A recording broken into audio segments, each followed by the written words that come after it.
Olá, famílias! Esse é mais um episódio do nosso podcast Mãe Também Pode. Esse podcast tem o intuito de trazer conversa, informação e clareza sobre temas que são pouco falados na maternidade, para mostrar que a mulher, além de mãe, pode ser filha, amiga, esposa, executiva, empresária e principalmente feliz. Aqui a gente quer mostrar que a mãe também pode, o que ela quiser. E hoje eu tenho mais um episódio delicioso, muito especial, acho que mais em casa do que nunca, porque hoje eu tô aqui recebendo a minha tia, irmã da minha mãe, né? Uma tia super próxima que me acompanhou durante a vida toda. E acho que a gente tem trocado ainda mais figurinha agora, né? Nessa minha jornada de tentante. A minha tia já é mãe, né? Mãe do nosso amor, do Marcelinho, que hoje tem 4 anos. E eu pedi para ela vir aqui, gente, dividir um pouco da jornada, porque a minha tia foi mãe aos 40. E a gente sabe que esse é um tema muito pouco falado, né? Que gera muitas dúvidas e que é carregado de muitos mitos. Então eu queria muito que ela contasse a jornada, dividisse aqui para trazer um pouco de representatividade e informação sobre esse tema também. Então obrigada por você estar aqui hoje dividindo essa história com a gente. Eu que agradeço o convite, tô me sentindo super em casa. Que bom, essa é a ideia. Então bora lá, bora bater o nosso papo. Queria que você comentasse, né, a gente começasse com você comentando um pouquinho sobre sua gravidez natural, né, aos 40 anos. Então, como é que foi a sua jornada de maternidade nessa idade? Legal. Bom, primeiro que a vida inteira, meu sonho sempre foi ser mãe, né? Acho que desde que eu me entendo por gente, como mulher, sempre falei, quero ser mãe. E ao longo da vida, a gente sempre vai tentando, né, poupar aí relacionamentos e tudo para que dê certo, né, construção de família e tudo mais. E aí isso só chegou mesmo em 2017, né, quando eu comecei a namorar meu marido, e já com 38 anos, e a gente teve, nesse primeiro ano já, alguma conversa do tipo, olha, eu tenho muita vontade de ser mãe, como é que é pra você? E a gente começou a conversar sobre isso, então, um pouco, assim, bem no começo do relacionamento, né? Porque ali eu tava perto dos 40, então... Sim, é importante ter esse alinhamento desde o início, né? Aliás, pra todo mundo, né? Porque ter filho é uma coisa que é muito importante, né? Na vida das pessoas. Então, acho que não é uma conversa que dá pra você ter depois de casada, né? Não, com certeza. É que acho que quando a gente tem um relacionamento mais maduro, essa conversa acaba aparecendo antes, né? Se eu tivesse 20 anos, provavelmente eu não falaria no primeiro ano, né? Verdade. E aí, depois disso, resolvido, do tipo, não, tá bom, vamos lá, vamos ver como é que vai acontecer. Eu comecei, então, a pesquisar um pouco, né, sobre... Fui na minha ginecologista, comecei a fazer algumas pesquisas de o que eu precisava tomar, né, algum medicamento, ou comer diferente e tudo mais. Se preparar mesmo, né, Exato. pra esse momento. Começar a me preparar. E aí, eu engravidei em 2019, então em 2018, no final de 2018, eu comecei a ir ao médico pra gente começar essa preparação. E no começo de 2019, eu tava terminando o mestrado, então tava uma bagunça a minha vida. Eu falei, não, calma, deixa eu terminar. E aí terminou mais ou menos em março. Quando foi em abril, maio, eu parei de tomar anticoncepcional, porque até então eu tava tomando pra, né, não correr nenhum risco. E parei, eu falei, putz, eu acho que vai demorar. Vai levar um tempinho. Eu achei que ia demorar muito, né? Porque, não sei, na minha cabeça, acho que o desejo era tão grande que a gente sempre fica, às vezes, com essa inculcação, né? Putz, acho que vai demorar. E aí eu comprei, uma das coisas que me ajudou foi o teste de fertilidade, né? De ovulação, né? De ovulação, desculpe, isso mesmo, de ovulação. E aí todos os meses eu ia fazendo para acompanhar. Minha menstruação sempre foi muito regrada. Eu baixei um aplicativo também para me ajudar para acompanhar. Então, assim, de recursos, né? Se a gente for pensar, comecei a tomar ácido fólico.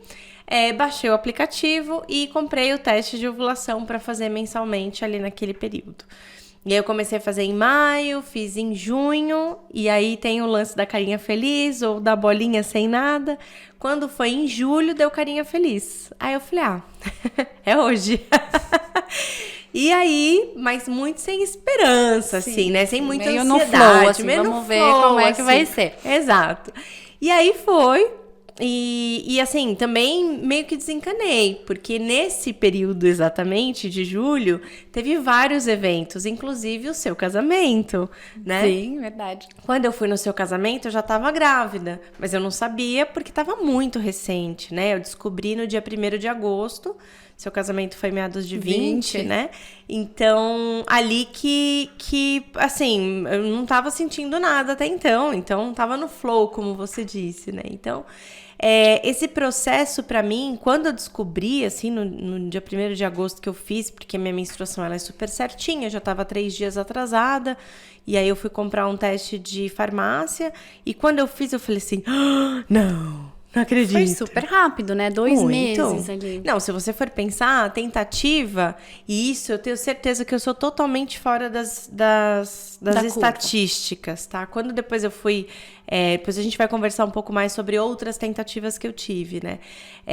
A médica ela falou, olha, eu fiz 40 anos em junho. Então, eu tava com 40 já, né? 40 anos, naturalmente, na primeira tentativa, de fato, porque os outros 2 meses eu não tinha ovulado, né? Não tinha aparecido. Então, foi a primeira mesmo que tava tudo ali sobre controle, digamos assim, tudo certo. Exato. Então, maio e junho eu tentei, mas eu não tinha lá o lance da carinha feliz, né? Então, de fato, foi na primeira tentativa. Eu acho que pra quem tá ouvindo a gente, isso é um sopro de esperança, né? É muito legal saber que aos 40 a gente também consegue tentar e consegue, de fato, né, realizar esse sonho, né? Exato, E eu sempre deixo muito claro na minha história, quando eu converso, que, assim...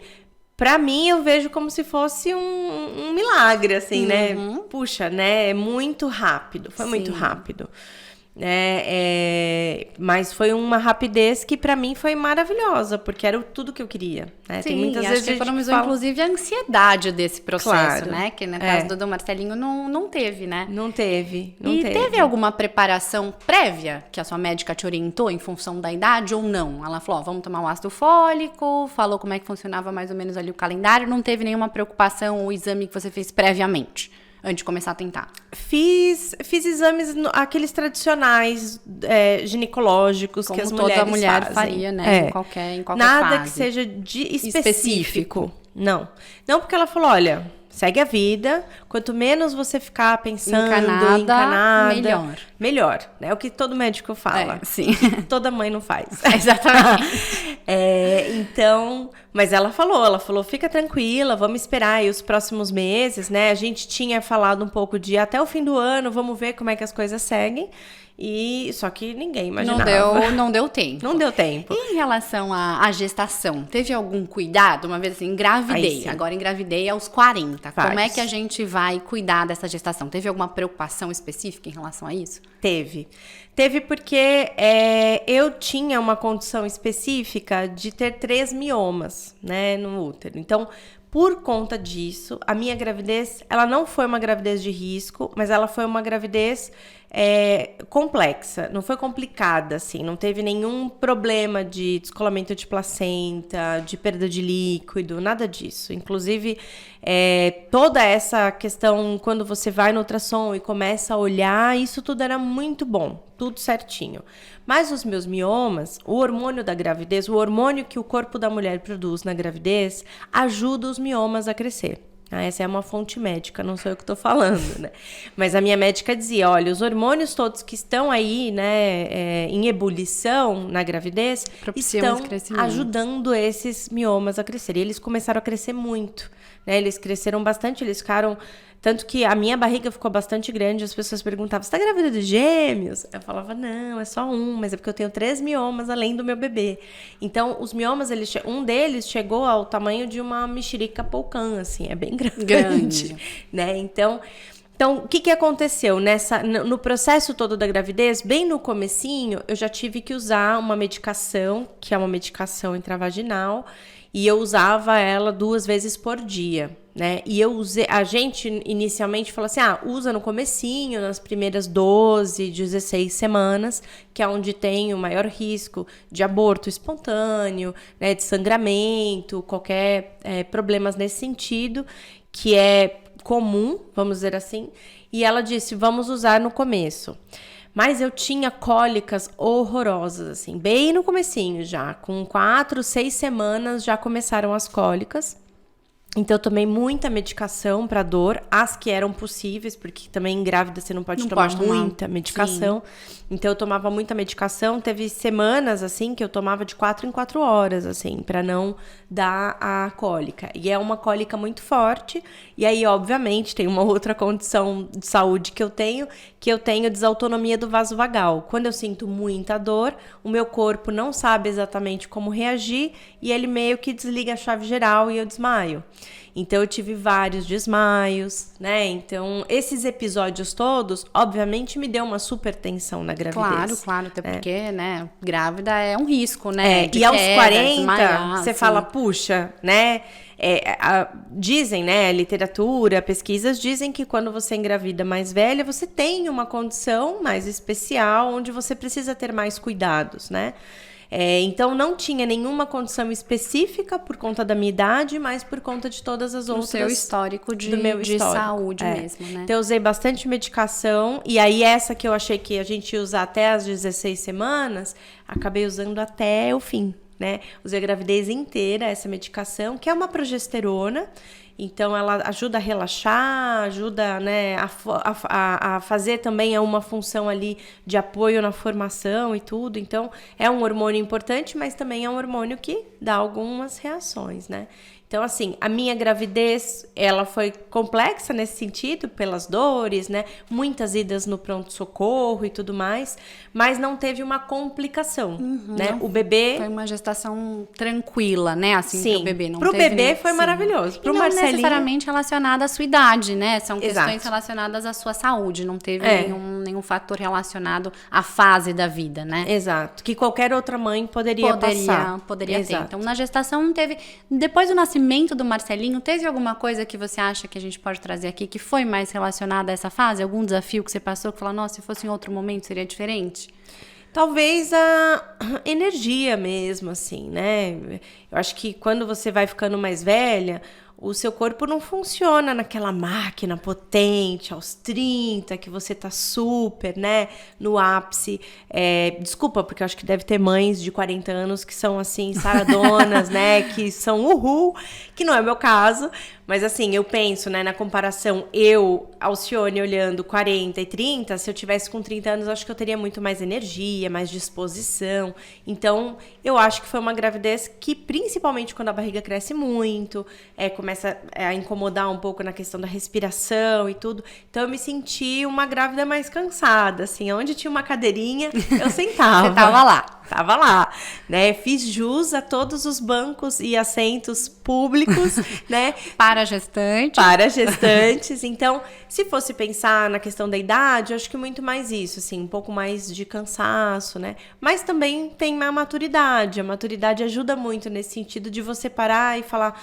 Não, peraí, calma, isso vai passar. Então, de trazer também um pouco de mais positividade para esse momento, talvez, sabe? E eu acho que você também, não sei se eu acho que a gente acabou também servindo. Você fez um estágio, tudo bem que você era mais nova, né? Muito mais nova quando a gente nasceu, né? Minha mãe foi mãe muito jovem.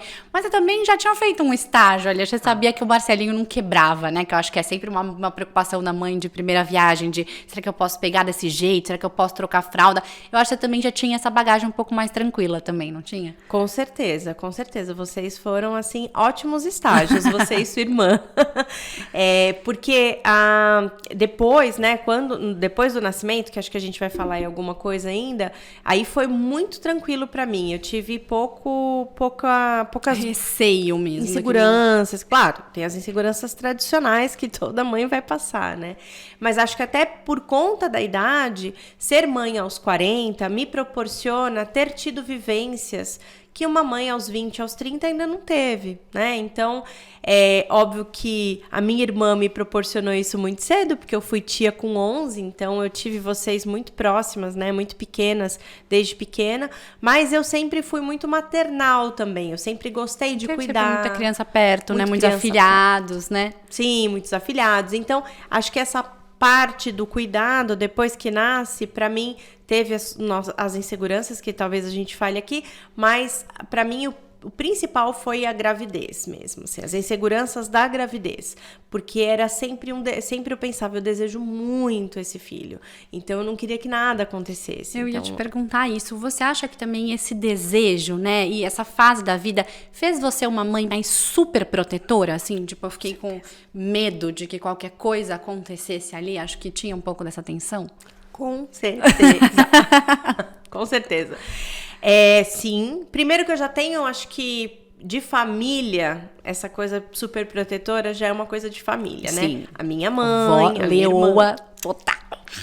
E minha mãe também, né? Você tá sempre ali por perto. Super protetora. Então, acho que isso já vem de família, ser super protetora, né? Pensando que é o sonho da minha vida ser mãe, aí a proteção ainda cresce, né? E aos 40, que podia ter alguma coisa, algum risco, algum problema, cresce mais ainda. Então, hoje o Marcelo é um menino que quase não tem marcas. Ele não caiu, não quebrou nada. Com 4 anos, tudo bem, que acho que, né, beleza, ele vai fazer 4 anos daqui a um mês, então, ok. Mas eu acho que eu protejo bastante. Só que eu também faço muita terapia, né? Pra me ajudar a dizer assim, olha, se você continuar assim, você vai criar um filho inseguro, que vai achar que realmente o mundo é uma grande desproteção, né? E por mais que seja, ele também tem que ter as frustrações e vivências dele, né? Então, ao longo do tempo, eu fui tentando ser menos... É importante dar essa autonomia para ele também descobrir, né? Eu acho que é muito difícil esse equilíbrio, né? Faço falar hoje que eu não tenho filho, mas é difícil esse equilíbrio, né? Do quanto você dá essa liberdade, sabendo, né? Que corre o risco dele se machucar, dele cair, e do quanto você protege, né? Mas, e acho que quando o clique para mim que veio, Tati, foi quando, na terapia mesmo, ela falou assim, quando você tira a autonomia da criança, você tira a potência. E isso me pegou muito, porque eu acho que todo ser humano é muito potente, né? Eu acho que cada ser humano tem a sua capacidade, as suas potencialidades. E eu, até como uma pessoa que trabalha em recursos humanos, né? Acredito nisso muito, né? Na potência das pessoas, quando elas querem, quando elas canalizam, quando elas focam. E isso me pegou muito. Eu falei, puxa, eu tô tirando a potência dessa criança, né? Que é o meu filho, que é a pessoa que eu amo, mais amo na vida. Então, como que eu posso estar aniquilando essas possibilidades dessa potência, desse crescimento, por conta da minha insegurança de protegê-lo, né? Porque não é só uma proteção normal do tipo a criança com um copo de vidro na mão, não é isso, mas é uma super proteção. Então, esse exagero é que faz mal para ele, faz mal para mim, faz mal para nossa relação, faz mal para a relação com meu marido também, porque já que eu protejo tanto, eu tô deixando de falar, de ver outras coisas também. Então, todo o ambiente fica desequilibrado, né? Quando a gente super protege. O exagero como um todo, né, pessoal? Sim, não é bom em nenhum aspecto, né? Mas quando a gente tá falando de maternidade, isso é algo muito instintivo. Muito instintivo. E é muito legal isso, né? Porque a maternidade, a gente projeta a maternidade no outro, né? No cuidar do outro.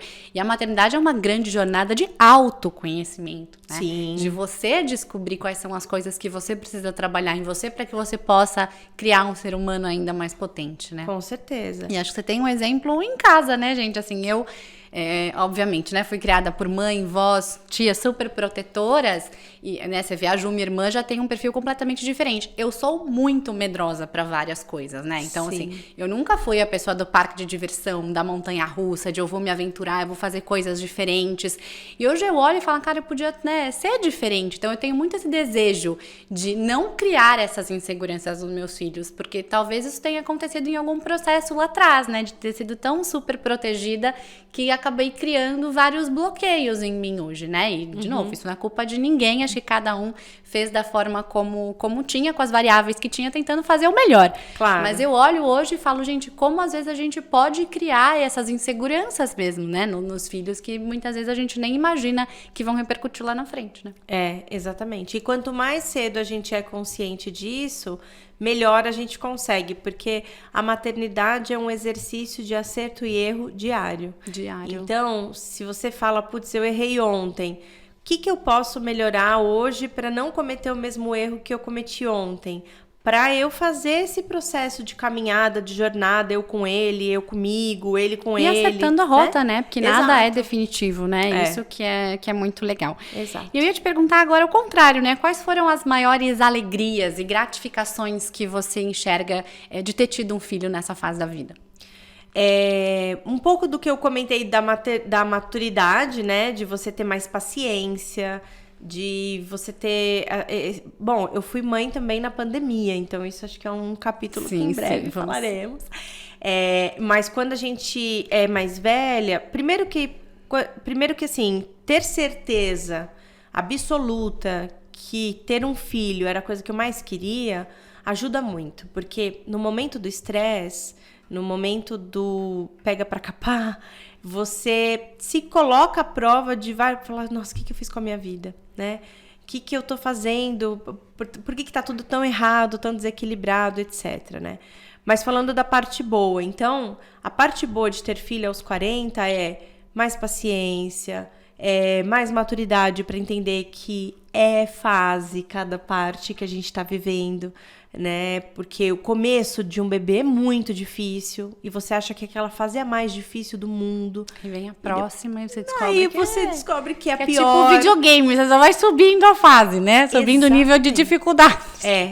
E você também vai se preparando, conforme as dificuldades vão acontecendo, você também vai se autoconhecendo e aquele processo de amadurecimento em conjunto vai acontecendo, tanto do bebê quanto seu como mãe, ou até pensando, né, com pais ou companheiros, né, seja a composição familiar que você tenha, é importante que tudo isso também seja muito... haja uma sinergia, né? Então... Foram muitas alegrias nesse sentido de ter um filho aos 40, porque eu estava muito pronta, eu acho. Né? Acho que esse... claro que a gente nunca está 100% pronta, mas eu me sentia muito pronta, muito preparada para receber todas as cargas. As mais difíceis, as emocionais, as físicas, as psicológicas, que são todas elas juntas ao mesmo tempo. Às vezes no mesmo dia você sente todos esses cansaços, cansaço físico, o emocional, o esgotamento psicológico de tantas demandas. Então, ter tudo isso e estar muito consciente que era tudo que eu queria, era o sonho da minha vida, eu ter maturidade, paciência, né, fôlego ali. Autoconhecimento, né, porque eu acho que essa maturidade te propicia uma autogentileza com você, né, eu acho que não ter essa cobrança de assim, eu não vou ser a mãe do livro, porque, né, tem N variáveis aqui ainda acontecendo ao mesmo tempo, né. Até porque o livro é um livro, né? E cada um de nós somos muito mais do que aquilo, né? Sim, então, sim. Não vai dar certo essa do livro. Não, essa mãe do livro não existe. Não né? existe. Tem um livro maravilhoso que, inclusive, eu li muitos livros. Isso é um ponto também legal. Acho que, né, na gestação e bem no comecinho, eu li alguns livros bem legais. E tem um que é bem legal, que é Mãe Perfeita não tá mais se usando. E é bem isso, né? Mãe Perfeita não existe. Mas você tocou num ponto, Tati, que eu acho que é bem interessante, que é o autoconhecimento. Quando a gente também é mais velho, a gente se conhece mais, né? Isso não é uma regra, né? Sim, porque às vezes, né, chega nos 50 anos, ainda falta bastante conhecimento para muita gente. Mas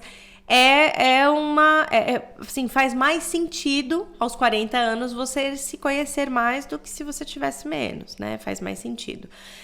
Pensando ao longo da vida. Então, você também se conhecer, você consegue praticar melhor essas concessões consigo mesma para as coisas que estão acontecendo. Não, tudo bem, não vou me cobrar tanto assim nessa fase ou nesse período ou com este problema específico, porque eu sei que isso vai passar, eu me conheço. Você sabe como é que também... você reage, né? Porque você conhece os seus bonequinhos ali do Divertidamente, né? Você já sabe como é que você reage em cada uma das situações. Então, acho que você consegue lidar com cada uma delas com um pouco mais de tranquilidade, né? Exatamente, Então, o autoconhecimento também é bem importante nessa fase. E queria trazer um outro ponto que você comentou, que foi a pandemia. Marcelinho nasceu em março, junto com a pandemia, né? Acho que foi ali praticamente na mesma semana que estávamos todos indo para casa, e esse começo era uma fase muito desconhecida, né? Ninguém sabia o que é que estava acontecendo, qual era a proporção daquilo, qual que era, né, o tamanho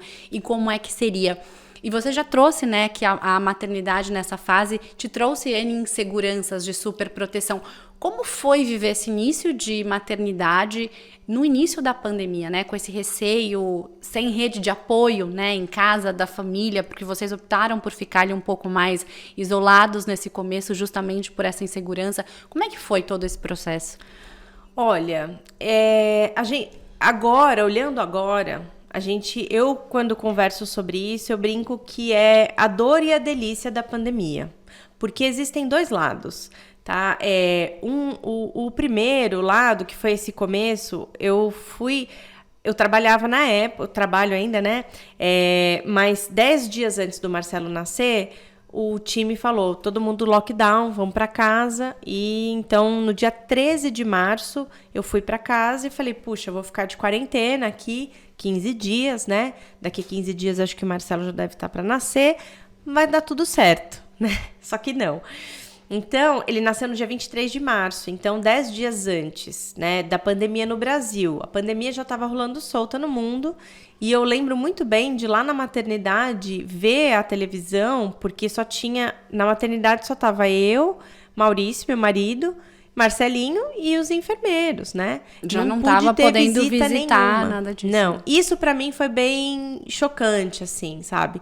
Não poder ter tido a minha mãe, né, acompanhar, ver o nascimento, minha sogra, né? Aquela coisa janelinha, né? Que a gente sempre brincou. Vai sair na janelinha pra gente estar lá pra ver. Sim, exato. Você, a Ju, né, minha irmã, minha família como um todo, né? Então, essas pessoas que eu queria muito que estivesse lá para ver nascer, para ver, né, o primeiro banho, aquela coisa que todo mundo faz, né? Eu não passei por isso, então eu não tive, né? Então, essa é a parte dolorida, né? De não ter tido ninguém ali para olhar, para acompanhar, para ver, para cuidar também, né? Seja de mim também, de porque você, nesse momento, né, inclusive, claro. Eu esperava muito que minha mãe tivesse ali comigo para cuidar de mim, do tipo, olha, você já tomou um banho? Deixa que eu seguro seu bebê, né? O Maurício, ele é um pai incrível, né? Ele fez tudo. Mas ainda assim, você quer uma ajuda da sua mãe, né? Eu acho que é aquela coisa acolhedora, né? Reconfortante que a gente tem, né? Alguém me ajudando com uma comida, com a faxina da casa, sabe? Então, assim, tudo foi muito dividido. Eu e o Maurício, a gente dividiu tudo. Até porque, não sei se foi uma condição específica minha ou da situação, eu também não tive leite, né? Assim, eu bombeava leite e saía 5 ml depois de 40 minutos na bomba, né? Que era uma coisa menos manual. Então, o Marcelo tentava. E aí tinha vários problemas, tipo, vou chamar uma consultora de maternidade para minha casa? Se minha mãe não tá vindo aqui, por que eu vou chamar uma consultora de maternidade, sabe? Então, são várias questões que a gente passou nesse momento que foram muito doloridas. Então, do sem apoio, do sem olhar, do sem a família, todas essas questões. E a parte da delícia, que eu falo, até às vezes com um pouco de pesar, porque a pandemia foi um negócio horroroso, sim, né? Claro, assim, claro. É também a conexão que a gente ganhou, nós três juntos, assim. Vocês tiveram esse espaço, né? Pra se Exato. entender, pra se conhecer, pra dividir mesmo tudo, né? Porque uma das coisas que quando eu vou na maternidade das minhas amigas, por exemplo, que tiveram filho, o que eu mais fazia era tirar o povo do quarto pra mãe ficar lá num momentinho da amamentação, ou aquele momento difícil, né, que o bebê não tá conseguindo pegar e tal. Então, às vezes, nesse momento também é super importante que a mãe tenha calma, tenha um ambiente tranquilo, né? Tem um ambiente sem muita gente falando, porque todo mundo quer dar seu palpite, né? E nesse momento, a mãe o que menos precisa é de palpites, ela precisa de apoio. Então, o que eu preciso tirar da frente para ela poder se dedicar ao bebê? Então, o que eu queria nessa época era alguém que me ajudasse com as outras coisas, porque com o bebê eu tava bem, tava eu e ele ali tentando se entender quem somos nós, né? Então, essa parte foi muito boa. Ter ele 100% dedicado, exclusivo, só eu e ele e o Maurício, nós três ali. Eu acho que fortificou muito essa relação, né? Eu ouvi casos de que as pessoas se separaram na pandemia, que as pessoas, assim, só coisas bem trágicas com relacionamento, né? Sim, E afinal a gente não estava acostumada a ficar 24 horas por dia em casa, né? Exato. Olhando pra cara da pessoa, sim. né? Mas pra gente foi uma bênção, né? A gente conseguiu, no caos, ter uma bênção que foi... A gente se conectou de uma forma muito especial, nós três, né? E o meu relacionamento com o Maurício foi para um outro patamar, né? De uma conexão, assim, muito maior, né? Então, essa foi a parte boa, entre bastante aspas, porque não dá para dizer que teve alguma coisa boa na pandemia, né? Mas teve essas outras todas ruins, né? E eu dei entrevista, inclusive, para vários lugares, porque realmente, assim, foi um negócio, puxa, você não tem ninguém, e aí eu acho que, você não tem ninguém por perto, e aí o que você falou, quais foram os cuidados que você teve na pandemia? O Marcelo foi banhado em álcool 70, desde pequeno, né? Ele, para você ter uma ideia das coisas que isso talvez vai se reverberar aí no desenvolvimento dele, né? Mas ele, pequenininho, com 1 ano de idade, ele via os dispensers de álcool, ele já botava a mãozinha, com 1 ano. Então, ele sabia que ele tinha que limpar a mão dele com álcool gel. Ele foi uma criança que, com 1 ano de idade, já usava máscara. A gente ia em alguns lugares, depois com 1 ano e meio, 2, que a gente já conseguia sair, ele ficava de máscara. As crianças de 7, 8 anos chorando que não vai ficar com máscara, mas ele já nasceu quase de máscara. Nesse contexto, né? Nesse contexto. Então... São várias coisas que ele passou também que muito provavelmente marcaram a personalidade dele, né? Eu ia te perguntar isso agora, olhando agora com ele com quase 4 anos, você consegue perceber algum tipo de impacto desse momento já na formação ou na socialização dele? Porque a gente tem conversado com vários pais dessa fase e eles têm trazido um pouco disso, né? De como a socialização das crianças hoje ela é mais complexa em função desse período, né? De isolamento. Sim. Com certeza. Eu sempre quando falo sobre a socialização dele com as pessoas, né, quando eu vou justificar, porque ele não é um menino que super socializa. Pode ter uma questão de temperamento, de personalidade, né? Dele, inclusive, né? Tem crianças mais tímidas, né, ou mais introspectivas mesmo, né? Mas vendo ele em casa, como ele socializa com a gente, eu acho que tem um pouco de reflexo, sim, da pandemia, de ele ter ficado tanto tempo isolado, só nós três. Com 6 meses, a gente contratou uma babá, então ela também é uma parte integrante dessa família, e ele com ela, assim, são melhores amigos, né? Se dão super bem. Então, essa socialização com adultos, eu vejo muito fácil o Marcelo fazer. A socialização com crianças, eu acho que é onde teve uma quebra por conta da pandemia. Então, ele não foi para a escola tão novinho, né? A gente colocou ele na escola quando ele já tinha 2 anos e pouco, que geralmente as crianças vão mais cedo, né? Até porque eu também fiquei de home office trabalhando, então possibilitou com que ele pudesse ficar em casa. Então, a socialização que eu vejo é mais com as crianças, assim, ele tem um pouco de receio. O primeiro ano dele na escola, para você ter uma ideia, Tati, assim, ele era uma criança que via as crianças brincarem. Ele ficava junto com a professora, do lado dela, e a professora sempre falando, vai lá brincar. Não, ele não ia. Ele ficava olhando as crianças brincarem, né? Então, ele não tem priminho pequeno, não tem irmão, né? Não teve contato com criança. Então, essa parte eu acho que teve alguma influência da pandemia, de ele ter ficado tão dentro de casa e só com o adulto. Uma outra coisa, assim, eu vejo que ele tem um desenvolvimento na fala, na argumentação. Eu vejo que é diferente de outras crianças que eu já vi também pequenininhas, né? E, assim, não querendo trazer como, meu filho é mais desenvolvido. Não, eu acho que ele saiu um pouco da rota de como ele poderia estar com 4 anos. Ele tem preocupações hoje de 4 anos que ele não deveria estar tendo, assim, né? Ele deveria estar... convívio com os adultos mesmo, né? O estímulo, né? É super estimulado também, né? Super. Então, ele tem preocupações, ele tem até algumas ansiedades, talvez, né? Que não deveria estar tendo com 4 anos, porque ele ouve muito, né? Ele é muito observador. E ele é muito esponjinha, toda criança é, né? Então, e aí ele vai ali, argumenta.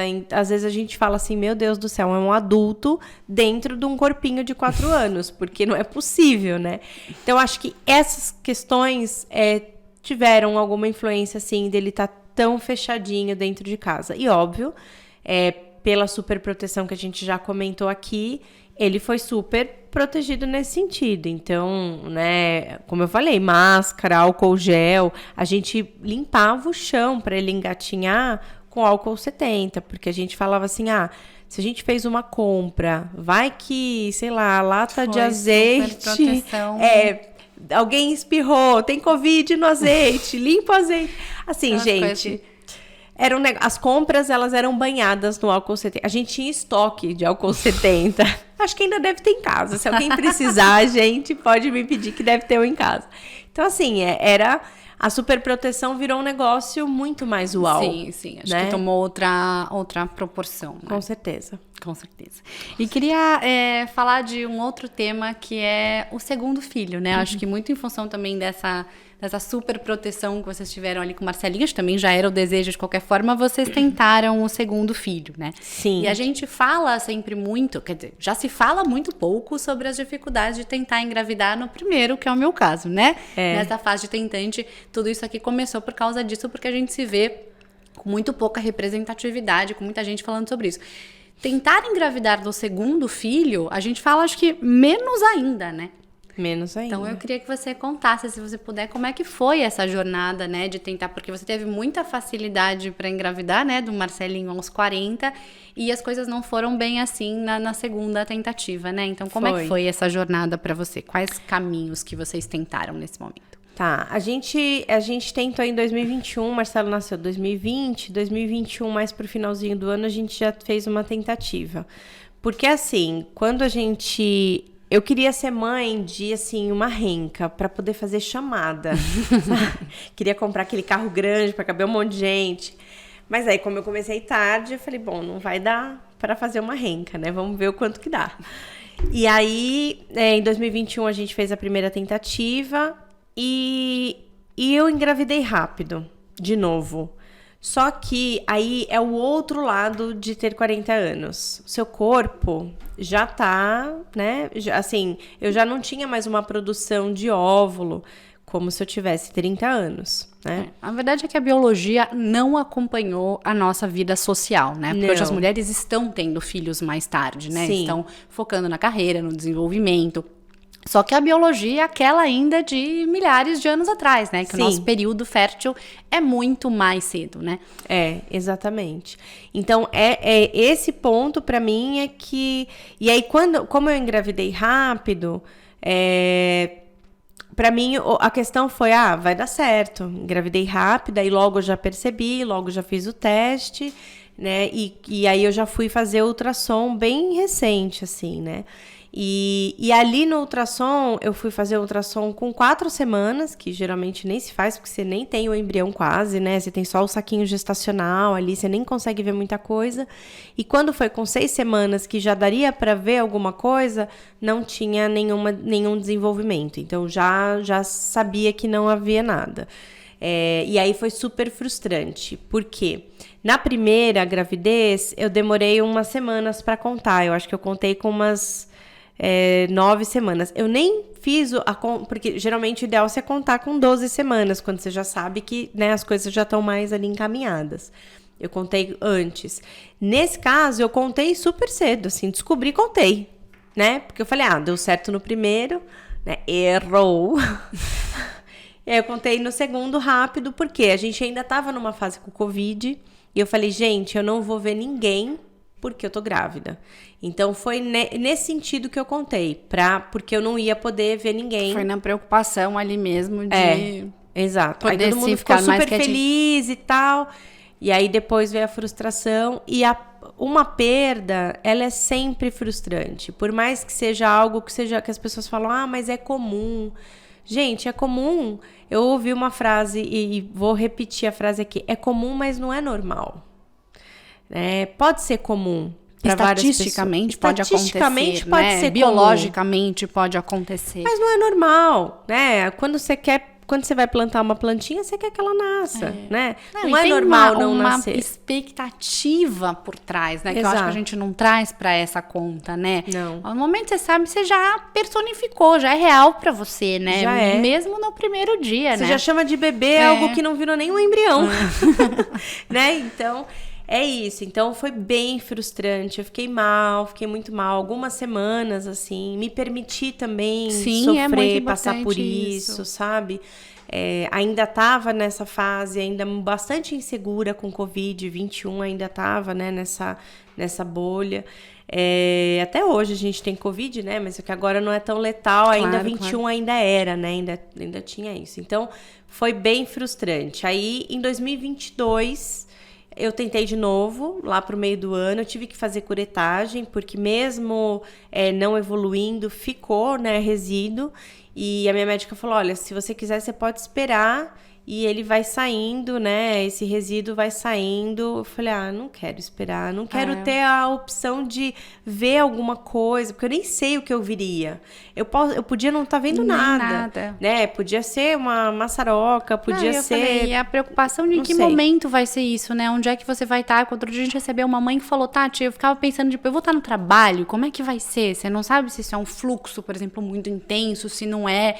Então, acho que ainda também falta muita informação pra gente sobre isso, né? De como, qual que é a melhor conduta, como é que você se prepara emocionalmente pra isso, né?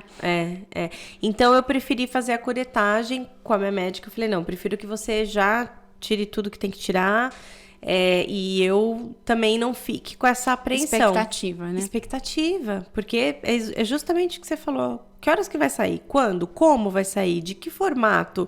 Vai, né? Isso, dá uma cólica, não dá, né? Não sabe, né? É muita coisa, porque você já tá super fragilizada emocionalmente. Então, ainda tem ficar que pensando... administrar isso também é difícil. E tem uma coisa também emocional mesmo. Você fala, putz, ainda tá aqui. Você tem uma eu acho que é uma coisa meio tipo fechamento de ciclo também, né? Eu acho que tem um pouco disso, né? É como enterrar alguém que morreu, sabe? É forte isso, né? Mas é isso. Mas porque se você se fica aqui dentro, a gente fica na esperança, tipo, será que será que não foi na hora do exame, ele não deu um negocinho, não foi errado? Não... A gente fica com esperança, né? Sim, então, não tem jeito. Vamos finalizar esse ciclo e passar por esse luto do jeito que tem que ser, né? Independente de quantas semanas isso aconteceu, que foram só 6, mas ainda assim é o respeito com o meu luto, né? Claro, claro. Em 2022, tentamos de novo, naturalmente. Também foi rápido, então foram, 2 meses de tentativa, no segundo mês já foi. E aí... Você sempre engravidou rápido, né? Engravidei rápido. Mas a questão que eu tinha quase certeza era a questão do óvulo. Eu falei, esses óvulos não são fortes o suficientes para... Qualidade do óvulo. Qualidade do óvulo para desenvolver, né? Tanto que no primeiro, eu pedi para a médica para a gente fazer um exame genético nos restos que saíram. E no exame genético, deu que não tinha nenhuma anomalia. Então, não foi um não desenvolvimento por alguma anomalia. Foi realmente porque provavelmente não estava forte o suficiente para se desenvolver. Inclusive, nesse teste, sai o sexo. E saiu masculino. Então, ia ser um menino, né? No segundo, em 2022, que foi a segunda tentativa, engravidei. E aí também comecei a fazer cedo o acompanhamento. Esse você não contou, né? Você não contou logo de início, você esperou. Esperei porque eu falei, eu não vou fazer de novo o mesmo erro, né? Se é que dá pra chamar de erro, né? Assim, claro, esse é o seu sentimento, mas eu tô dizendo do lado da família. Contar antes ou contar depois, claro, aí é a sua, como é que você viveu e como é que você sentiu. Pra gente que tava desse lado, é igual, tá? Né? A gente ficou feliz e triste da mesma forma. Sim. Mesmo sabendo depois, né? Não mudou o sentimento que foi gerado, né? Em cada um de nós. Porque a gente sonhou junto e dessonhou no mesmo minuto, né? Então, é igual. Mas acho que é você que tem que seguir o seu coração. E aquilo que deixou você mais tranquila, né? No processo ali de viver isso. Sim, com certeza. E aí começamos a fazer também os exames bem cedo e esse começou a evoluir. Então deu para ver com 6 semanas, com 7 semanas, então já estava formando, né, o corpinho, tudo. E aí um dos exames, um do ultrassom, o médico falou assim, olha, tá evoluindo, mas tá evoluindo um pouquinho diferente do que a gente gostaria. Então vamos fazer o seguinte, vamos repetir esse exame daqui 2 semanas, porque aí já vai dar 9 semanas, e com 9 semanas a gente vai conseguir ver bem já se tem ou não algum atraso no desenvolvimento, que pode ser erro na contagem, né, do último dia de menstruação e tal. E aí eu fui lá com 9 semanas. E eu sempre fazia com o mesmo médico, e aí ele saiu de férias, aí eu tive que fazer com outro, né? E eu adoro esse médico que fazia o meu ultrassom. Aí eu fui fazer com outro, assim, a hora que ele começou a fazer, assim, obviamente, para quem já fez ultrassom, o primeiro do Marcelo, depois o segundo e esse terceiro, você já sabe mais ou menos qual é o caminho. Ele faz assim, a primeira coisa que ele vai ouvir é o coração, né, para ver se tá tudo bem. E eu tinha ouvido o coração no anterior. Apesar de ele estar um pouco desenvolvido, tinha ouvido o coração. O que pra gente, ouvir o coração na hora que você tá fazendo um ultrassom é algo reconfortante demais. Você fala, nossa, o coração tá batendo. Quando ele foi lá, procurou, e assim, é rápido, né? Na hora que você vai, procura, acha e já o coração bate. Aí você já vê um negocinho ali e eu não vi nada. Aí eu já, na hora, já comecei a chorar. Não vou chorar aqui, porque eu já chorei bastante, já tá bem elaborado tudo isso. Não apareceu piscando, e aí ele começa. Aí o médico, como não me conhecia, aí ele ficou desesperado, sabe? Ele começa, tenta e vai do outro lado, e vai tentando não sei o quê, pra tentar ver se acha. E aí teve uma hora que... Aí eu olhei pra ele e falei assim, você não tá achando o coração, né? Aí ele olhou assim pra minha cara, assim, desolado. Ele falou, não. Aí a gente começou a conversar, né? E como era um cara que eu não conhecia, né? Um médico que eu não conhecia, então é um pouco mais frio ali a conversa, né? É muito difícil. Essa parte é a pior, porque, quer dizer, pra mim, né? Porque eu já tinha tido uma perda, mas eu não tinha visto coração, não tinha visto formar chegou nada. a evoluir, né? Exato. Esse, quando chegou a evoluir, assim, parece que o primeiro... Foi muito doloroso, mas o segundo foi uma frustração diferente. Apesar de eu já ter passado pela segunda vez, né? É diferente, assim, a frustração. Você fala, puxa, tava dando certo. Tava no caminho, sabe? Já tava indo, assim, o que aconteceu? E aí eu acho que tem uma culpa muito grande que a mãe fica, pelo menos pra mim, eu me senti culpada. O que foi que eu fiz para não ter dado certo? Porque o primeiro foi muito do tipo assim, o que aconteceu como um todo, né? Porque não é só uma questão comigo, porque eu acho que poderia ter sido o todo, né? Alguma coisa também do esperma, sei lá, né? Você fica com aquela cabeça que é tipo, alguma coisa aconteceu. Nesse caso, eu fiquei muito mais culpada. Tipo, será que foi alguma coisa que eu fiz? E tinha tido algumas semanas que eu tinha trabalhado um pouco mais intensamente, sabe? Então eu falo, puxa, será que eu trabalhei demais? Será que eu não me respeitei? Será que?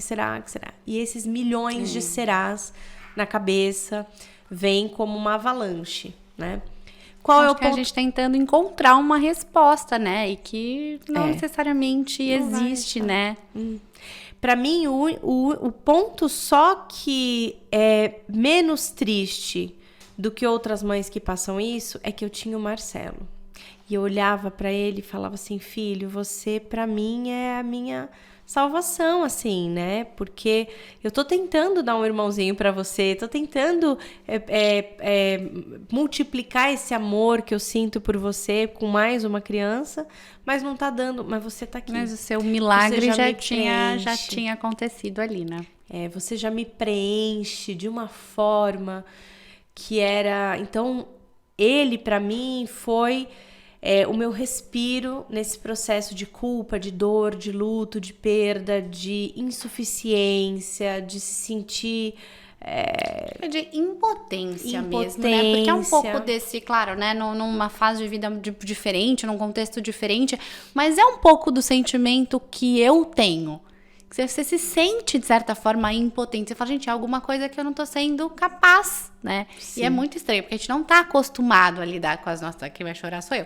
As nossas vulnerabilidades, né? Porque a vida toda você, às vezes, deseja alguma coisa, você busca meios de conseguir. De repente, você vê alguma coisa que você Não consegue. não consegue. É. Sem, às vezes, até uma explicação, né? Então, é uma coisa muito maluca como a gente tem que lidar com algumas coisas que te coloca num lugar que você, às vezes, nunca precisou lidar com algumas questões, né? Exato, exato. E aí eu fiquei pensando muito, falando, puxa, imagina as mães que passam por isso, né? As mulheres, né, que passam por isso sem ter um filho, né? Essas perdas. E depois, conversando isso com amigas, eu soube, assim, que eu não sabia, né, de várias perdas, né? Por isso que a gente falou que é comum, né? Por isso que mais dolorido que seja, quando a gente começa a conversar, você fala, cara, muita gente passou. Muita gente passou por isso, né? E passou por isso sem ter filho, tentando ter o primeiro, muitas tentativas, né? Então, nessa hora você fala, puxa, é difícil, é doloroso, mas podia ser pior, né? Sim, claro. Podia sem ser dúvida. pior, né? Então, o Marcelo, para mim, foi um processo de olhar para ele e falar assim, nossa, que bênção, né? Esse processo foi menos dolorido por eu ter o Marcelo. Sim. Né? E vocês ainda tentaram um terceiro recurso, né? Sim. Que foi ir para um tratamento agora mais científico, digamos assim. Sim, exatamente. Pra vocês verem como eu queria, né? Muito. Aí a gente fez em 2023, 2022 aconteceu tudo isso. Também fiz curetagem, porque também da mesma forma, nesse caso pior ainda, porque estava até mais formado, né? E tudo. E aí, no final de 2022, a gente foi numa médica de reprodução humana pra gente começar a pensar, puxa, como é que a gente faz pra fazer uma FIV, né? E a gente foi, e aí sim, quando você falou pra mim, você fez algum exame preparatório pra engravidar? Não, quase nenhum. Mas depois, quando você vai fazer uma FIV, são exames que te reviram do avesso. É um negócio que, assim, você não tem ideia do tanto de exame que existe no mundo para isso. Eu acho que eu tô um pouco mais tranquila, porque eu já fiz uma boa parte deles aqui tentando engravidar natural. Quase todos, eu né? acho que eu já fiz quase todos. Então, assim, mas eu nunca tinha feito. Então, foi assim, uma paulada. Eu acho que quando você decide fazer uma FIV, você tem que estar preparado em algumas esferas.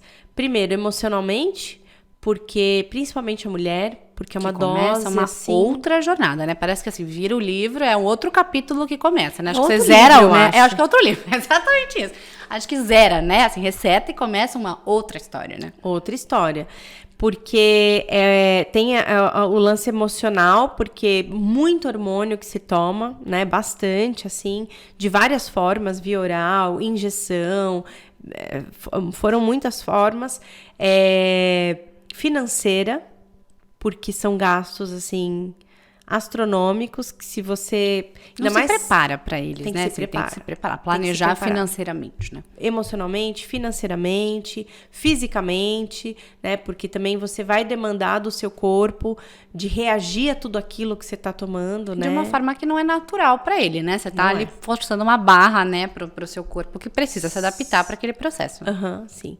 Injetando um montão de coisa para justamente a primeira etapa é você ter óvulos, né? Você conseguir coletar óvulo, porque a FIV só acontece nesse formato que eu quis fazer, né? Sem uma ovodonação, sem outras formas, né? Que não fossem do meu óvulo, com estimulação. Então tem que ter bastante estimulação para crescer bastante folículo e nesses folículos, né, achar ali algum óvulo para poder fazer a coleta. Então essa é a primeira fase, né? E é uma fase bastante chata de coleta de óvulo. E aí você pode escolher coletar uma vez, coletar 2, 3, quantos ciclos você quiser coletar, você coleta. Aí a gente decidiu coletar só uma vez. E nessa uma vez já tentar ver se dali formava. Porque na minha coleta saíram 3 óvulos, né? Então, eu fiz tudo isso, fiz bastante exame, tomei bastante remédio, fizemos a coleta e aí a gente faz a fertilização. Então, pega o esperma do meu marido, faz a fertilização in vitro e aí eles começam a crescer, né? E começam a dividir as células, né? E começar para se tornar um embrião.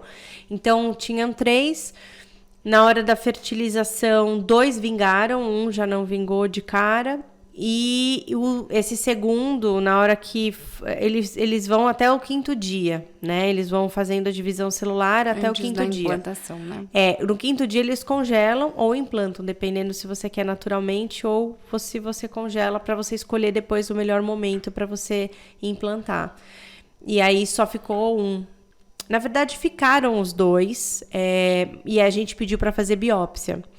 Quando voltou a biópsia, um deles tinha algumas trissomias, e aí você descarta, e aí só ficou um. E aí esse um a gente decidiu implantar depois de uns 2 meses, mais ou menos, né? E assim, é um processo muito louco, porque é uma esperança que você vai tendo, você fala, nossa, saíram 3. Aí depois você vai e começa... E é assim, quando a clínica de fertilização faz a fertilização, eles te ligam todo dia, falando, olha, tá evoluindo bem, tarará. Aí no segundo dia, olha, o terceiro parou de evoluir, agora a gente só tem 2. Aí você já sente e fala, ai, meu Deus do céu. É um negócio bem complexo. Emocionalmente, né? Emocionalmente, é muita ansiedade. Assim, eu até gravei o telefone da clínica, que a hora que me ligava eu já... Ai, meu Deus do céu. É agora, né? Saber se... Eu acho que deve ser parecido com alguém que tá esperando adoção, sabe? Ai, estão me ligando. Será que agora é a minha hora? Né? Será que agora o óvulo vai crescer, vai se dividir, vai tá forte? Não. A mesma coisa da biópsia, essa espera porque a biópsia depois ela demora 5 dias úteis para ficar pronta. Que parece um mês, né? Esses 5 dias úteis, imagino. Uhum. E eu sou uma pessoa naturalmente ansiosa. Não, mas acho que nesse processo não tem quem não fique, né? Mesmo que você não é ansiosa, acho que você passa a ser nesse momento. Eu acho que Buda ficaria. Ansiosa. Ficaria, né? Por mais que você faça, sei lá, mantras, Ho'oponopono, cheira uma lavanda, eu acho que vai ficar. Então, e aí depois da biópsia, que ficou lá um deles, né? Aí é uma esperança, assim, que você fala, bom... Temos Exato. Se os outros 2 casos não deu certo, porque talvez o óvulo não estava forte, agora que eu tenho um óvulo forte, que já virou ali, né? Já tá... Por que não vai dar certo? Vai dar certo, óbvio, né? Vai dar super certo. Mas não deu. Não deu certo de novo. E aí é uma frustração, assim, que não é só a questão do putz, falhei, mas é uma frustração do tipo, meu Deus, olha o tanto de coisa que eu passei para não ter dado certo, né? Porque é muito desgastante. E ainda, quando eu fiz a implantação, a gente vai fazendo exame de sangue praticamente todo dia para ver se a progesterona tá subindo, para ver se o outro tá descendo. É um negócio muito louco, né? Você vira amigo de todo mundo do laboratório. Eu tive que tomar injeções de progesterona. Essa injeção é dolorida pra caramba. É uma injeção que, assim, é uma injeção bem oleosa, que eu tomava, assim... Aí, depois de tudo que aconteceu, faz a implantação, toma a injeção, você vê que não dá certo e ficam as marcas. Porque eu fiquei com a marca da injeção mais, assim, uns 2 meses, porque fica bem roxo, bem dolorido. Então, assim, é frustrante demais. É muito frustrante, Mas também o Marcelo me salvou de novo, sabe? Então, eu olhava pra ele e falava assim, tudo bem, eu já entendi que você vai ser filho único, você vai ser super protegido mesmo, mimado mesmo, né? Mas mimado de amor, né? Claro. E aí eu sentei com meu marido, a gente falou, acabou, chega, não dá mais, eu não consigo mais, né? Porque é muito desgastante emocionalmente, né? Muito. Os naturais são, mas esse outro é muito pior. Os naturais já são desgastantes, mas você não tem esse investimento todo essa bomba, né, de remédio. Sim. Eu enchei, engordei, foi um caos. Mas, e assim... Às vezes as pessoas falam, acabam não contando muito das dores do processo, né? Claro. Então, eu também, óbvio, não quero amedrontar ninguém. Cada nem jornada exagerar. é uma jornada, né? Cada jornada é uma, mas pra mim foi muito difícil, né? Pra mim foi muito difícil, muito desgastante, e foi assim. E eu sofri calada também um pouco, porque eu não contei pra muita gente, sabe? Eu contei pra poucas pessoas. Então, quando você acaba contando pra mais gente, eu acho que também você vai dividindo o problema vai ficando menor, talvez, né? Outras pessoas vão te apoiando nesse processo, né? E eu contei pra pouca gente, até porque eu também não queria depois ficar descontando, né? Você conta e depois você desconta aquilo que que não deu certo, Sim, né? Então, sim. acho que pra mim já era até um lance de eu não vou contar tanto, porque também se não der certo, depois eu vou ficar frustrada de ter que ficar falando pras outras pessoas que não deu certo, sabe? Mas aí a gente conversou e fechamos a fábrica. Marcelo será o nosso filho único e é isso, sabe? Hoje eu tô bem, porque isso tudo aconteceu no ano passado, Tranquilos 2023. com essa decisão. Tamo. É claro que assim, né? Eu vejo uma criancinha pequena, meu marido é oriental, né? Então, tem um amiguinho na escola dele que tem uma irmãzinha bem pequenininha.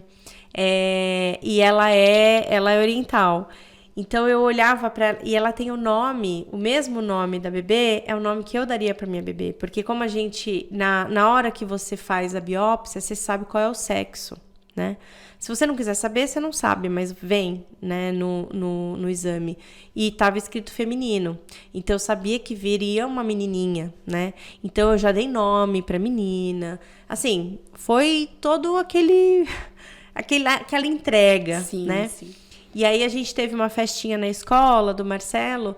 E aí, eu fui ver a menininha, que era a amiguinha do amiguinho do Marcelo, a irmãzinha, né, do amiguinho do Marcelo.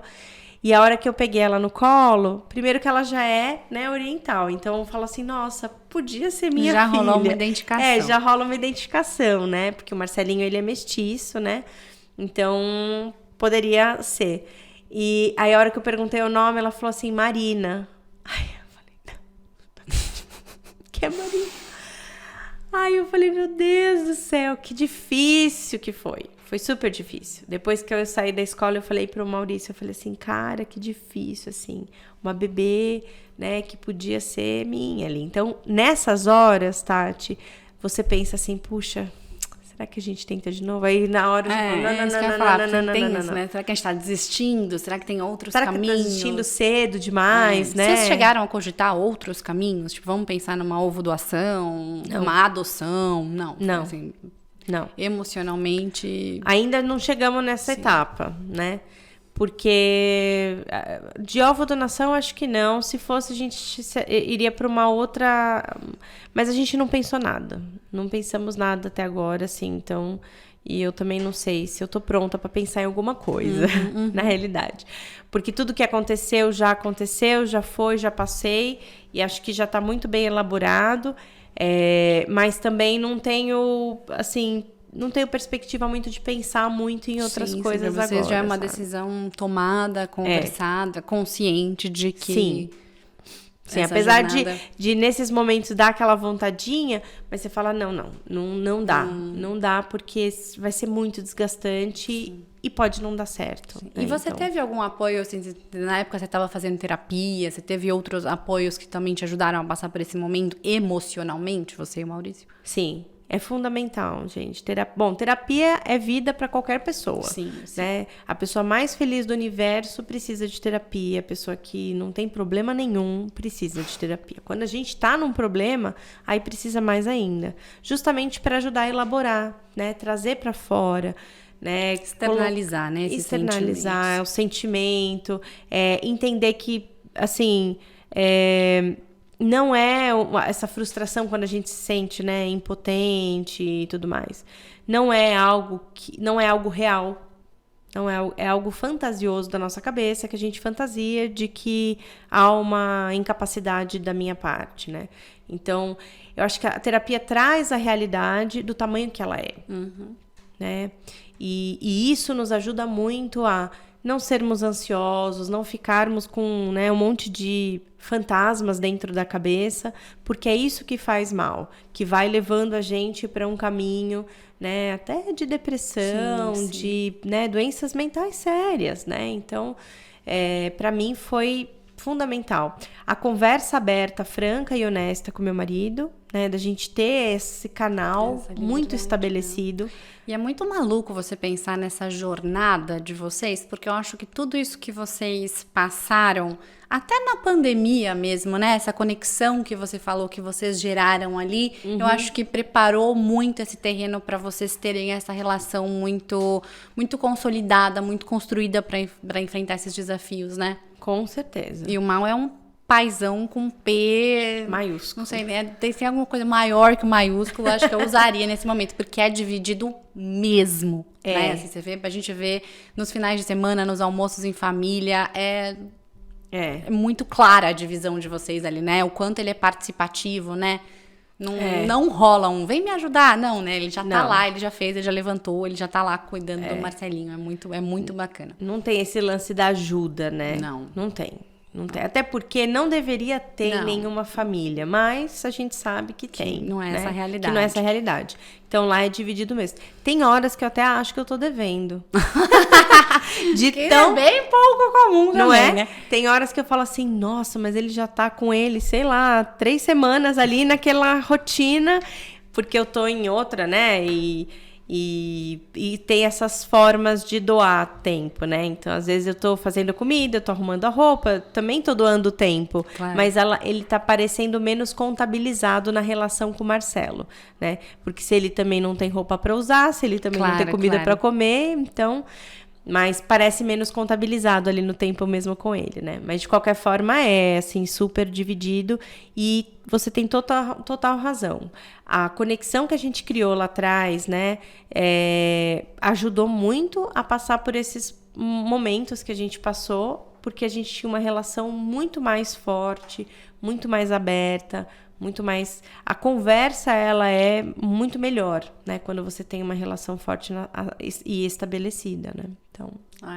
E acho que um pouco da fé também, né? Pra mim tem sido um lugar muito importante nesse processo também, né? De a gente entregar e entender que tem alguns processos que a gente passa que a gente talvez não entenda, né? Que a gente não tem total controle, mas que... são a nossa história, fazem parte da nossa jornada também. Poder tirar algum aprendizado disso, né? Que seja até o seu próprio autoconhecimento, né? Sua própria evolução, né? Afinal, a gente fala isso, né? Todo mundo tá aqui pra evoluir de alguma forma. Né? Exatamente. Isso aí. E queria saber se na sua jornada de maternidade, você olhando agora todo esse processo, você teria feito alguma coisa diferente lá atrás? Teria engravidado mais cedo. Não, brincadeira. Isso não necessariamente depende de você, né? Porque né, a sua história, a sua jornada, né? Não, mas você sabe que antes o momento que você encontrou seu marido, né? Não, claro, exatamente. Porque a gente conversa isso às vezes, eu e o Maurício, a gente fala assim, puxa, a gente podia ter se encontrado antes na vida, né? E, obviamente, se eu tivesse tido filho com outro homem e ele com outra mulher, não teria o Marcelo, né? Porque Exato. o Marcelo é a nossa riqueza. Mas, brincadeiras à parte, antes de começar a namorar o Maurício, eu já estava começando a ver de fazer o congelamento de óvulos. Então, se fosse para pensar em alguma coisa que estava no meu controle, que eu poderia fazer, era ter congelado óvulos antes, né? Então... se eu tivesse tido mais consciência disso lá para os 30 anos, já que era um desejo desde sempre que eu fosse mãe, eu devia ter feito isso antes, né? Não fiz, agora já, né, a fonte secou. De novo, não fez porque na época, né, não. Eram as variáveis que você tinha, a informação que você tinha, exato, a prioridade que você tinha, né, de fazer sua carreira, de investir, né, na sua formação. Mas eu acho que é isso, a gente tá querendo trazer essas conversas porque acho que falta muita informação, né? Dessa consciência mesmo, né? Porque as pessoas falam, não, mas... Porque todo mundo tem a ilusão de que engravidar é muito fácil. Tanto que todo todo mundo fala assim, não, pelo amor de Deus, eu não posso engravidar, preciso tomar anticoncepcional, usar preservativo, tudo pensando muito na questão da gravidez, né? Mas aí quando você tá no papel querendo que isso aconteça, você tem um monte de desafios que você fala assim... variáveis, né? Fala, que eu achei que era tão fácil, né? Eu tenho uma amiga muito querida que ela falou que quando ela foi, pra ela foi um processo congelar, porque ela falou que ela teve que elaborar muita coisa nesse processo também. Porque ela falou, congelar foi eu também ter que lidar com uma série de questões minhas. Porque ela falou, né, ela sempre tinha a esperança de que logo mais, né, logo ali na frente, eu estaria já, né, ter encontrado meu marido, já estaria casada. Então ela foi adiando esse plano. Ela falou, quando eu tive que fazer isso, ela falou, também tive que lidar com todas essas questões de não estar no estágio que eu gostaria. Mas às vezes é isso, é uma questão de tempo, de priorizar e de se planejar para isso, né, para que você tenha também essa decisão um pouco mais tranquila lá na frente, talvez. Exato, né? Esse seria o seu conselho que você daria para alguém hoje que está pensando em engravidar um pouco mais tarde ou que está priorizando a carreira, não a maternidade nesse momento? Com certeza. Porque qualquer outra prioridade cabe com um congelamento de óvulo. Qualquer outra. Exceto se você não tem dinheiro para fazer, porque é um processo que tem custo, né? Mas assim, se é o sonho da sua vida ser mãe, se você hoje não tem um parceiro, né? Ou uma parceira que seja, se você não tem, não, na minha carreira agora não cabe, né? Eu vou mudar de país, não dá para ser agora. Seja lá o que for o seu motivo, mas você tem muito claro que você quer ser mãe, congele óvulos. E você tem condição financeira, porque assim, o processo ele em si, ele é caro, o começo, né, das injeções e da coleta, mas o congelamento em si, ele não é caro, né, ele é uma mensalidade ali que você vai pagar e às vezes até uma anualidade e não é tão caro. Então, assim... Que vale a pena esse investimento para o futuro, né? Eu faria, assim, se eu pudesse fechar os olhos e ir para 10 anos atrás... ou um pouco mais, né? Porque eu faço 45 esse ano. Eu faria isso. Com certeza, sim. Não vejo uma outra saída, assim, ou um outro conselho que eu daria. Ou algum arrependimento, talvez, né? Até porque foi o que você falou, às vezes não depende só da gente, né? Sim, claro, tem N fatores. Os planetas se alinharam ali em 2017, quando eu encontrei meu marido, né? Podiam ter se alinhado antes, mas não depende de mim, né? Exato. Então, a única coisa que dependia 100% de mim, que eu não fiz, que poderia ter feito, era isso. Tô legal. E pra gente encerrar, né, vou fazer a pergunta que eu faço para todas as nossas convidadas, que é o nosso nome, o Mãe Também Pode. Então, depois de você ter se tornado mãe do Marcelo, para você, o que mãe também pode? Mãe também pode tudo. Mas acho que nesse caminho, né, nessa jornada da maternidade, o que para mim mais fica presente é a desconstrução dessa irrealidade da perfeição, né? De ser a mãe perfeita, de ser a mãe que consegue dar conta de tudo, né? Desde a academia, alimentação saudável, dormir filho 8 educado. horas, tomar 2 litros de água. Isso, fazer academia, tomar 2 litros de água. Outro dia eu postei alguma coisa do tipo, a mãe perfeita e aí uma série de coisas, mas também essa mãe não tem filho. Porque... Ou não tem saúde mental, não é mesmo? Alguma coisa vai desbalancear. E a gente se cobra muito nisso, né? A gente quer muito controlar tudo, né? Dar conta de tudo. Então, eu acho que o mãe também pode ser imperfeita. Porque vem uma carga muito grande em cima da mãe. Nasce uma mãe, nasce uma cobrança, nasce uma pressão, nasce uma culpa, nasce um monte de coisas, né? E primeiro da gente mesmo, né? Tem a sociedade, tem as pessoas à nossa volta cobrando, mas a gente é muito cruel com a gente mesma. A gente se cobra demais, né? A gente se coloca num papel muito de eu podia, eu devia, eu, né, gostaria e tal. E às vezes não vai rolar. É relaxar e falar, não, eu tô fazendo o meu máximo, né? E esse máximo, você tá bem com você mesmo, dizendo, é isso que eu consigo fazer e tá tudo certo, né? E a gente tá nesse caminho, nessa jornada de autoconhecimento, né? Autodescobrimento, muitas vezes, né? Então, para mim, mãe também pode ser imperfeita. Até porque para os seus filhos serão perfeitas, né? Nas suas imperfeições serão perfeitas, porque para os filhos você é o mundo dele, né? Então você é perfeita com todas as suas imperfeições também, né? É isso mesmo. Outro dia o Marcelinho falou, a gente estava conversando, até gravei a conversa, né? Que eu fiz com ele, e aí eu falei pra ele, assim, a mamãe te ama, a mamãe ama ser sua mãe, e aí ele falou assim, você é a minha vida toda. Oh, meu Deus. Ai, gente, aí a gente morre de chorar, né?